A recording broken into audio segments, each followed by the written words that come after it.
A Swedish court has found rapper A$AP Rocky guilty of assault, but he will not serve any more jail time. And this is all for a street fight that happened in June in Stockholm.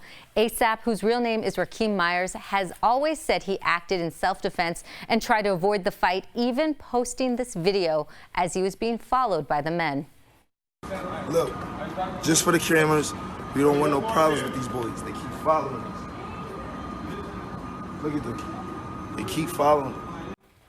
But the court disagreed, and he is now ordered to pay a fine. A$AP was in jail for a month before the judges on the case allowed him to go home as they decided the verdict. This case drew international attention. At one point, President Trump had offered him bail. Thank you, Raquel. And where this gets murky again, and where some conspiracy theories are beginning to happen, is the fact that if they were to have found him not guilty, they would have been responsible to paying him $2 million, because that would have been his lost wages for being locked up for 1 month. Okay. Because he would have stood to make quite a bit of money on his tour. He lost $2 million.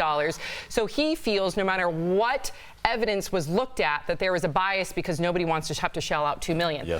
So we'll have to wait and see on this one too. And their court came out and said that he and his crew weren't in a situation where they needed self-defense. So this goes to yesterday with Chris Cuomo, and how we talked about how a derogatory word or provocation is not enough for me, Chris, anyone else out there to put their hands on somebody. We understand it. For talking to me yesterday. But it's not worth it. But you see, I mean, it's like it could happen to Brandon London or A$AP Rocky, who's an A-list rapper. I mean, those guys were antagonizing, continue to push, because that's how they make money. Is by doing things like this. So be very careful. Wait, I'm not an A-list TV host? Yeah, you're getting up there. You there. You there, honey, you there. No, you know, you're A-list in my book, brother.